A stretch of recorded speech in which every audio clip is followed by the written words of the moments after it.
So I want to start with introductions. My name is Bethany Hardy. I'm the director of the Counseling Center here at BCC. I'm a licensed professional counselor in the state of Virginia and New Hampshire, and a board-approved supervisor in Virginia and New Hampshire. I also have a virtual private practice out of New Hampshire, and I teach online classes from Southeastern University. So my experience with counseling, I've worked in a variety of different settings. When I started out, I worked in residential, and I was working with adults with severe mental illnesses in Virginia, and I went into their homes. I helped them with medication management, case management, meeting with psychiatrists.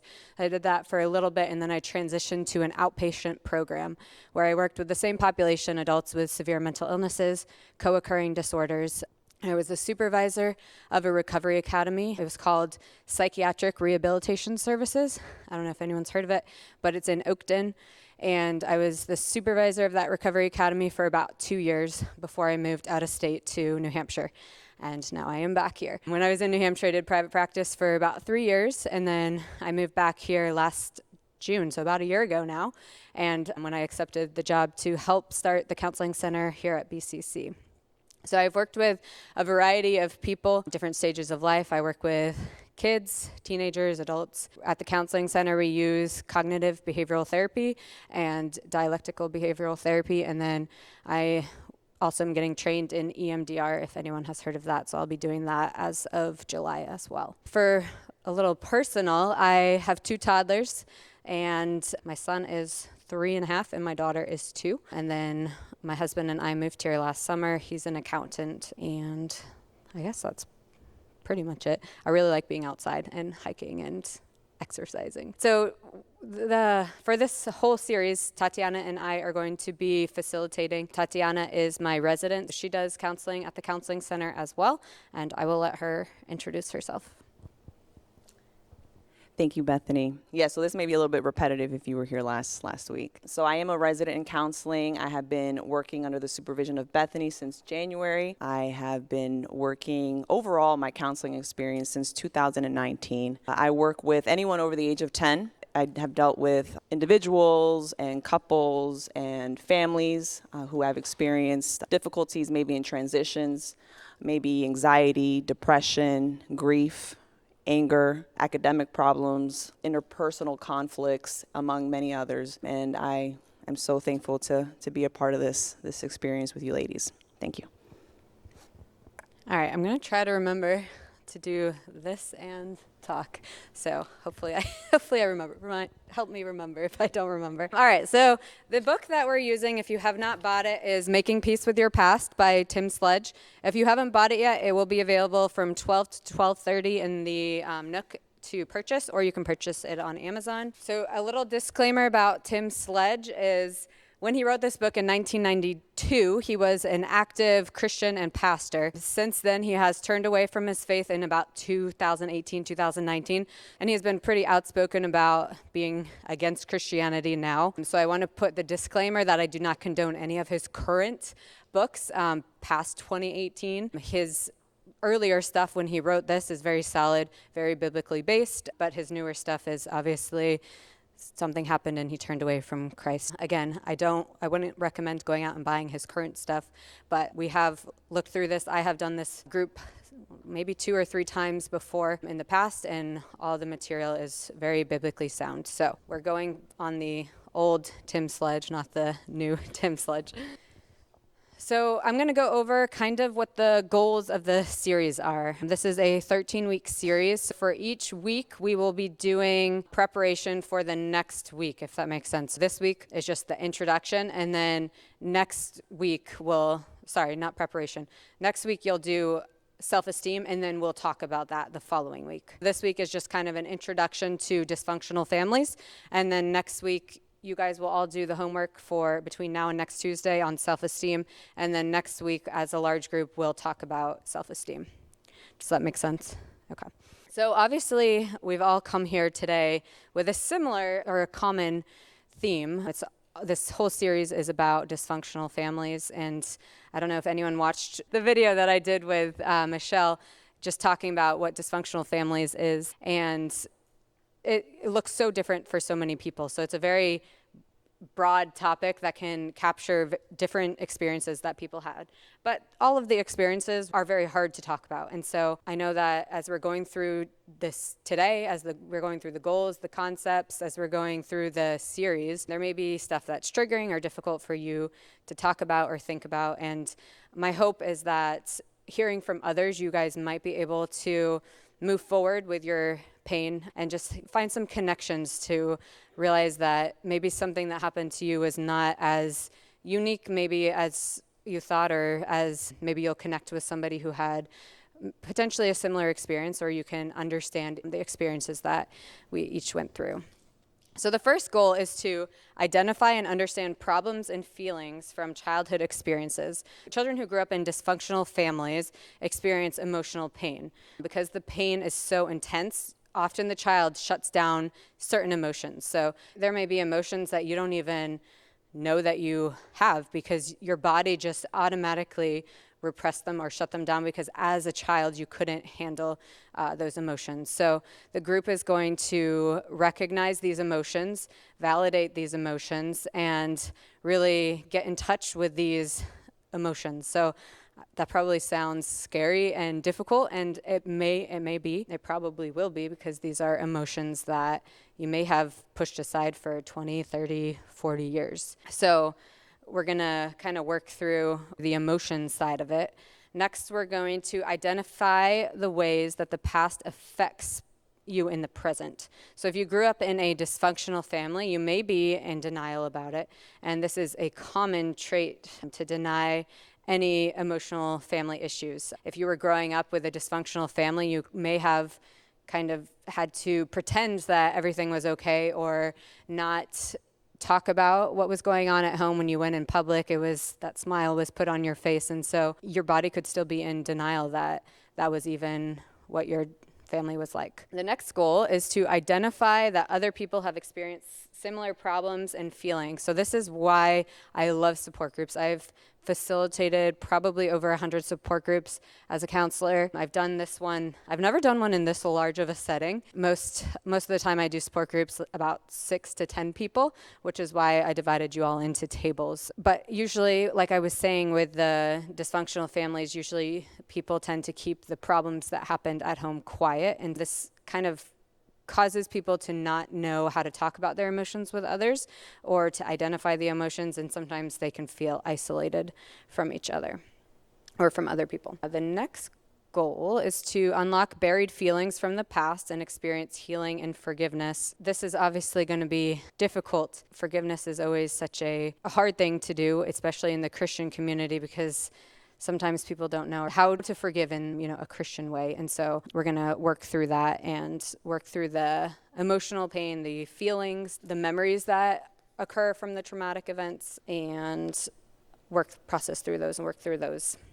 And then next, we want to help experience an atmosphere of trust, honesty, and unconditional love. So often, if you were in a dysfunctional family, you did not get that unconditional love. As a child, or as children, we all need that unconditional love. And if you don't get that from a parent, then that can be very difficult for you. And so we want this atmosphere to be one of no judgment, of trust, of that unconditional love. And so we're going to try to do that as best as to our ability. The next goal is to identify and remove emotional, psychological, and spiritual barriers to God. So our view of God can be shaped by our parents' personalities. It can be shaped by our experiences growing up. And so sometimes if you have a dysfunctional family, your view of God is different than what it should be or what the Bible wants our view of God to be. And so we're going to work to have that right view of God so that we have a meaningful relationship with God. Sometimes people can have a hard time with the unconditional love piece that God has. If you didn't experience that growing up, then that would be hard to have that same view of God as having that unconditional love when your own parents didn't have that unconditional love. And then the last goal is experience a sense of hope and healing. I know that sounds so beautiful and great. And I really do hope that we can equip you all to have the basic tools and concepts to have growth and healing. And you may need to have counseling after to kind of continue to process some of this. Maybe some of you are already in counseling, but we really do want to work towards hope and healing and processing through how the past affected you and how it affects your current relationships, how it affects your current family, and have that healing. All right, I'm going to turn it over to Tatiana for the concepts. Thank you, Bethany. You might be sitting here today and you might be thinking to yourself, well, why should I look towards the past? I mean, isn't it better to maybe look towards my future, look towards the present? And my answer would be yes and no, right? We have to be able to deal with the past so that we can begin to look forward into the future. I like to use this example. So when I was a kid, I used to be deathly afraid of a monster under my bed. I know maybe some of you guys have felt that way, or maybe you have children that do. And so what I would do to ensure that this monster, right, wouldn't get me is that I would make sure that all my limbs were underneath this blanket, right? That way I knew that when I closed my eyes, that the monster would not get me. And so I realized around 5 years old that this was silly and this is, absurd and irrational. And so what I did was I began to, anytime I would feel this fear at nighttime, I would get out of my bed, turn on the light, go under the bed and inspect the bed to ensure that there was no monster. As I did that, it took maybe about a week. I no longer felt fear. And so it's so important that for all of us, right, if we have fear or hurt or pain because of the past, because of growing up with dysfunctional families and dysfunctional patterns, that we also take our past, put it underneath the light, inspect it, observe it, so that we can deal with it and move on. All right. The next concept we're going to talk about is that feelings can be hard to find. And this may be a reality for a lot of you here today. You may not be in touch with your feelings, with your emotions. Maybe it's been a long time since you have been. And that can happen because of a lot of reasons. Number one, the emotional circuit breaker effect. Maybe as a child, you believe that it may have been easier to just not feel. And so you just suppress your emotions and you just learn to just deal with life without actually feeling your emotions. That's called the emotional circuit breaker effect. The second one is that some feelings were not permitted. You might have grown up in a household where maybe sadness was okay, but anger was not. Maybe anger was okay, but fear was not. And so an example of that would be that, let's say you are learning how to ride a bike as a child and you ran into a tree and you're sad because now you got all scraped and you're bruised up and you're really sad, and you go to your parents and they validated those feelings. They took care of you. They affirmed you. Everything's going to be okay. Everything is okay, right? Sadness is okay. But what if it was your older brother who ran into you on purpose while you're trying to learn how to ride a bike? And now you're angry at him. And you go to your parents and you say, well, he did it on purpose. And maybe mom just looked at you and said, stop being dramatic, right? You were not allowed to actually feel angry. So that could be another reason why in today's time you are just not in tune with certain emotions. And we're going to be going over that during the next 12 weeks. The third reason why you may have a difficult time actually feeling your emotions is the impact of denial. The impact of denial. And what this looks like is you might have been told what you are experiencing is not true, not accurate. Your assessment of reality is not accurate. So let's say you grew up with an alcoholic mother who, let's say in the middle of the day, she's just passed out on the couch. And you as a kid, you look at her and you see her and she's passed out and you ask your father, Dad, what is wrong with mom?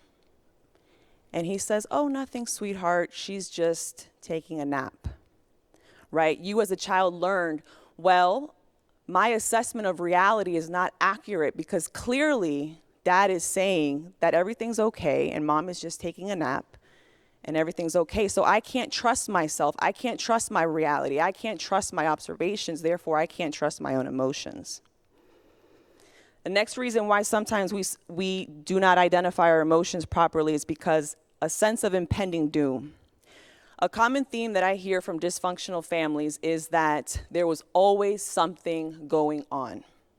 There was always some sort of fire to attend to, some sort of chaos, something is going on, some sort of dysfunctionality. And so with those events comes a lot of what we call negative emotions in CBT, right? A lot of pain, hurt, shame, guilt. And so, yes, of course, maybe every once in a while we feel happy because someone graduated, maybe because you have a birthday party coming up, a positive event, right? But you know deep inside your soul that another horrible event is going to happen. So you almost kind of dread the positive events because you know that they're not going to be for a long time. A sense of impending doom. You know that the next day after the birthday party, it might just get difficult all over again. So why even be happy? Why even be joyful? Why even be at peace? A sense of impending doom. And the last reason why you may have a difficult time finding your emotions is that only one family member is actually allowed to be hurt.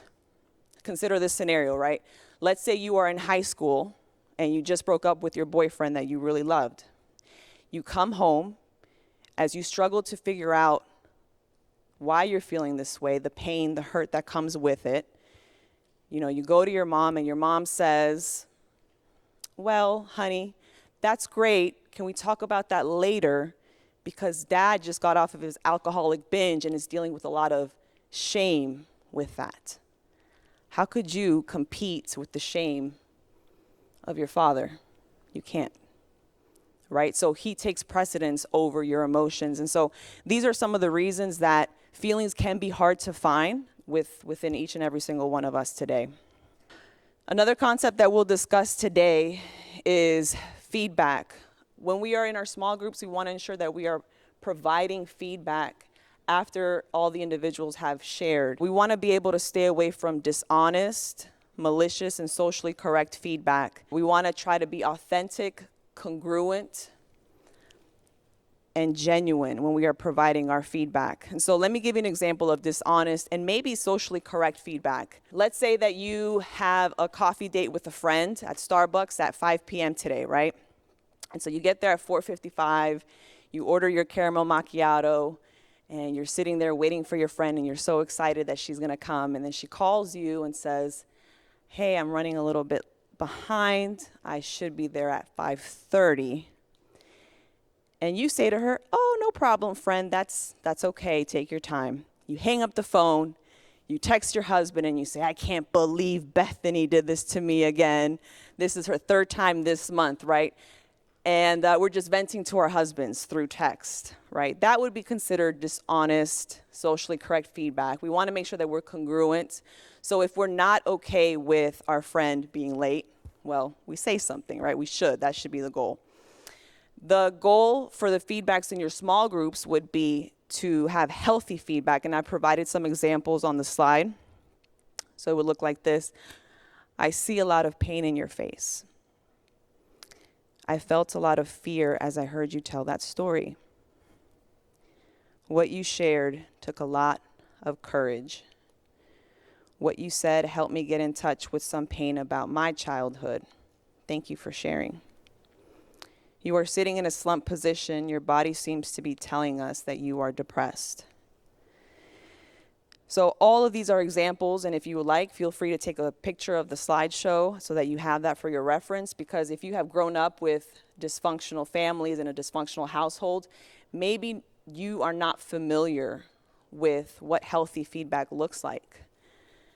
Maybe all you've ever heard was dishonest and malicious feedback from your parents every single time you brought a situation or a negative emotion to them. So we want to ensure, for the safety of everyone here, that we are providing healthy feedback. Another concept that we need to discuss today is that consider that you might actually feel worse before you feel better. So we are going to be doing this all summer long, about 12, 13 sessions. You might actually feel worse the first 6 sessions, and that is okay.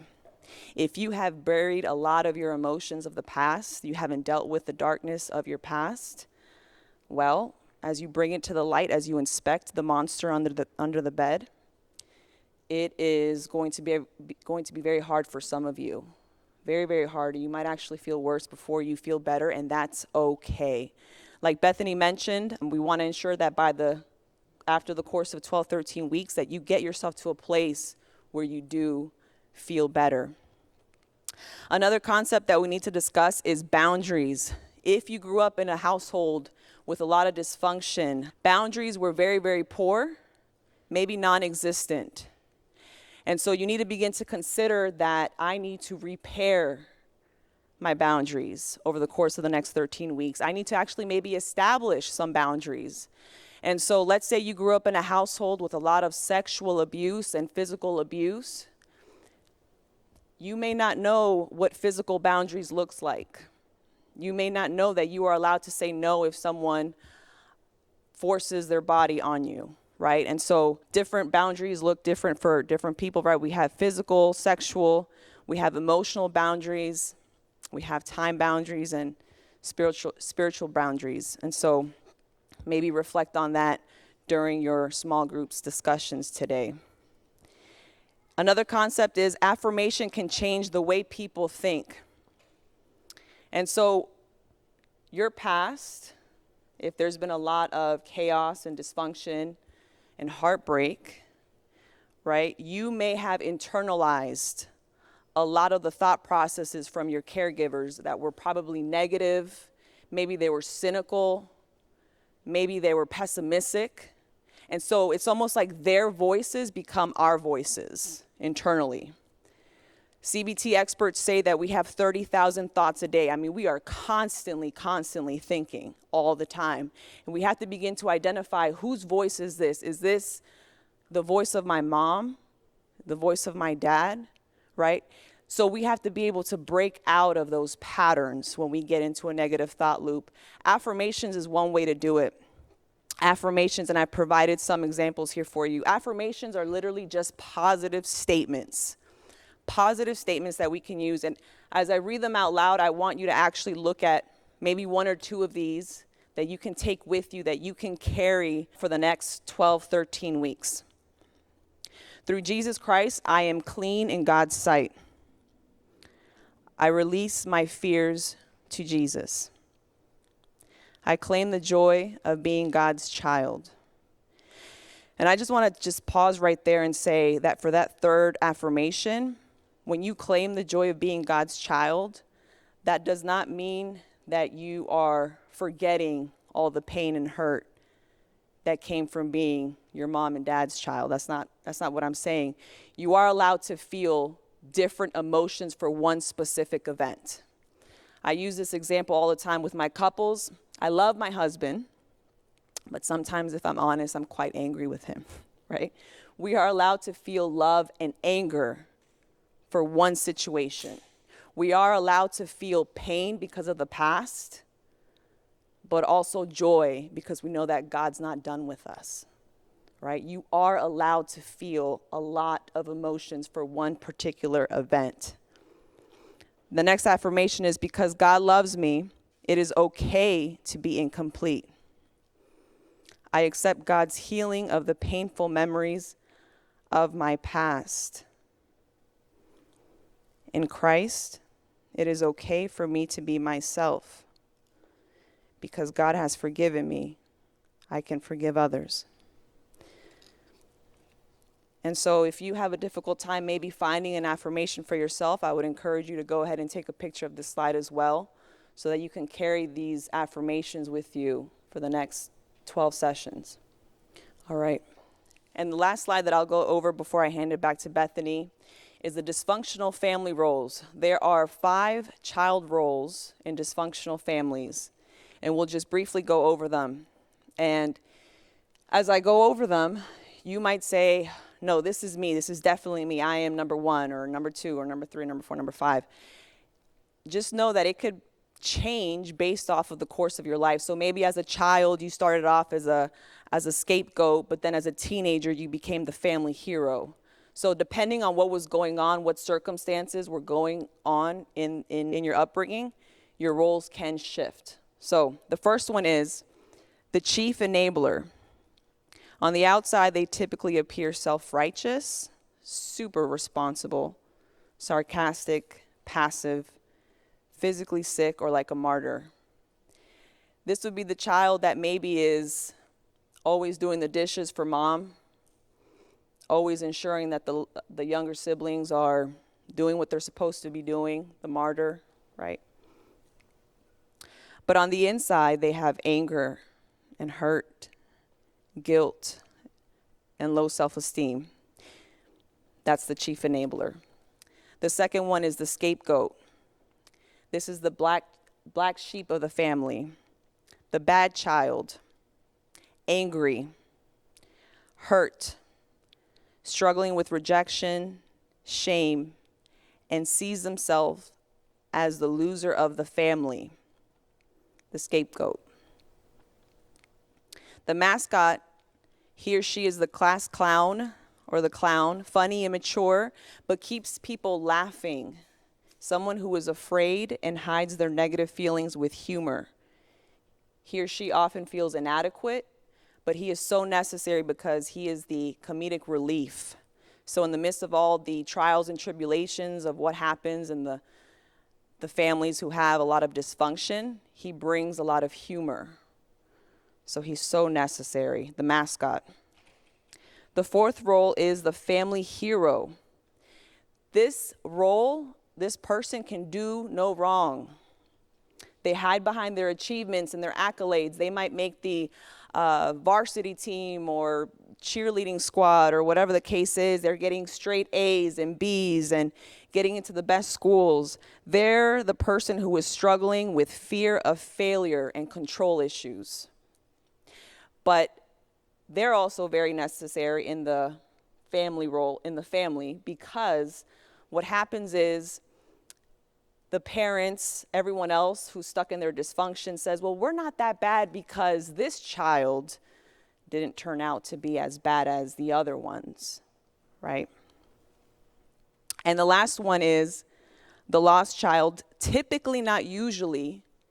This is the middle child, the one who's ignored and they are quiet. They have learned to lock their feelings away because there just simply isn't space for them. They're the ones that maintain and functions on their own. So the five, the chief enabler, the scapegoat, the mascot, the family hero, and the lost child. You might be saying, oh, I know I'm this one. Maybe you're saying I was all of them at one point or another. And so we'll get an opportunity to talk more about that in our small groups.